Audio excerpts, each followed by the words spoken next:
But I think one aspect of panchakarma that we can practice on a daily basis is fasting, intermittent fasting. I know it's all the rage right now, but I can tell you majority of the people who are doing intermittent fasting are doing it wrong. Yeah.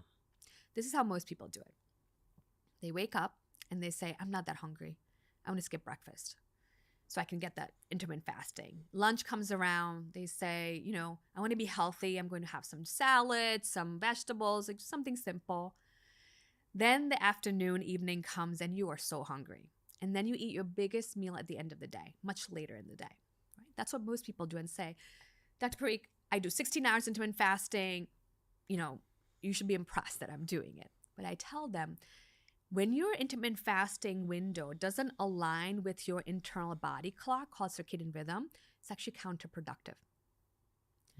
In Ayurveda and even in many ancient worlds, there's saying that you eat breakfast like a prince, lunch like a king, and dinner like a pauper.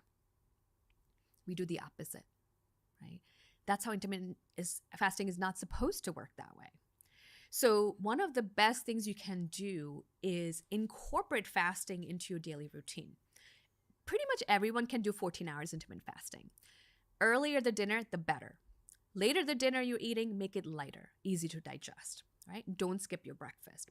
So by doing regular intermittent fasting, you're giving your body the opportunity to do a little bit of cleanup every single day. So the toxins are not just piling on, right? So that's something we can all do. And if you think about in our Indian culture, there's a big emphasis on fasting, right? Somwar, Mangalwar, Budhwar, there's always some kind of fast. And I used to always wonder about that. I used to get annoyed with my family members who are always fasting. I'm like, andhashraddha, this is nonsense. There's so much science behind this. It's fascinating as I learn more about how important fasting really is. That's something we can all do and reap benefits. Also in India, when someone's saying that they're fasting on a particular day, I've noticed that there's very few people who'll actually not eat anything and just drink water. Yeah. Most people end up eating really light food. They call it upvas ka khana, like fasting food. Now, as an MD doctor, do you think that having that simpler food, you know what sabudana is? Yes.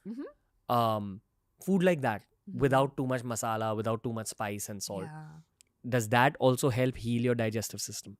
Yeah. So what I say during the day, whatever you're eating, you simplify it. Make it simple. Whether it's sabudana khichdi or fruits or just regular khichdi, mung beans, anything that's easy to digest. And at night, you give yourself at least 14 or 16 hours to work on that detox. So the balance between two is more sustainable rather than doing hardcore upvas where you're just not eating anything for 24 hours or 48 hours. That can be too intense for most people. Gotcha. So start slow, read your body, but really make it part of your life. Gotcha.